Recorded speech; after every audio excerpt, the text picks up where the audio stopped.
Mitch, you just heard Kevin Johnson speak just a moment ago, and, he said, look, if the racist remarks can bring down Sterling, they can bring down anyone. And I asked him about whether he was worried about what kind of a precedent that would create. You tape someone in secret, they say something inappropriate, you could bring someone down. And he said no. He thinks it's a perfect precedent. It's not a slippery slope. It's a cliff. This was the right thing to do. I mean, do you think that this has changed the game, though, that everyone would need to worry now about getting banned for life for some kind of a remark that could be offensive, whether it's racist or homophobic or I don't know what it might be? Well, I certainly think amongst team owners and rich individuals that they are thinking twice about who they're having conversations with and who might be taping them. Because Donald Sterling has been this person for years. Right. You can go study documents that show racist comments from him far worse than what he was recorded for saying. What was the difference with this? There was an audio tape that couldn't be controlled because it was all over the internet. Right. So I think most certainly people are going to watch out for the new gotcha form that there is to get yourself in trouble with comments. I think we'd be naive to think that he's the only person who's ever made a racist comment in private, whether they be NBA owners or business owners of other kinds. But I think it's a good warning that people should watch what they say no matter where they are. Mitch is right. I've had, I sent a note to my team saying this is a perfect intersection of race, entitlement, and privilege.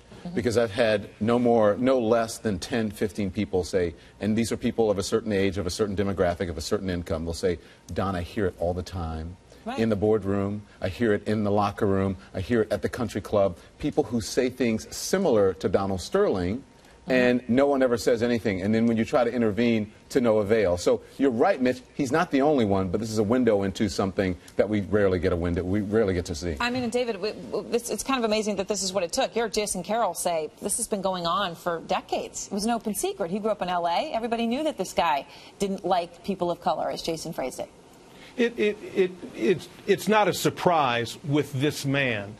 But what has happened today is that racism has been added to the list of kryptonite issues in professional sports. Gambling is one because it goes to the integrity of the game. Over the last couple of decades, steroids has become a kryptonite issue because it goes to the integrity of the game.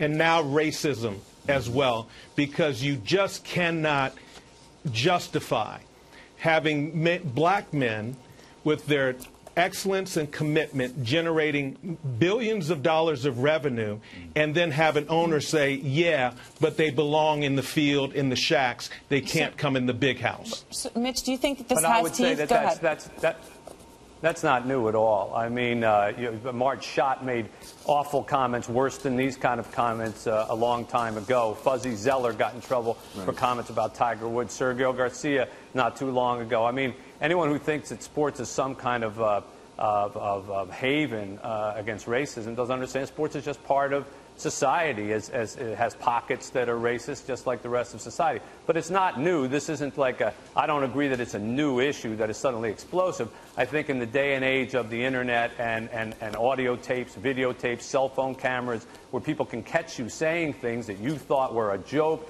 private, or just were never going to get out, suddenly that's what's become the new Tinder. But racism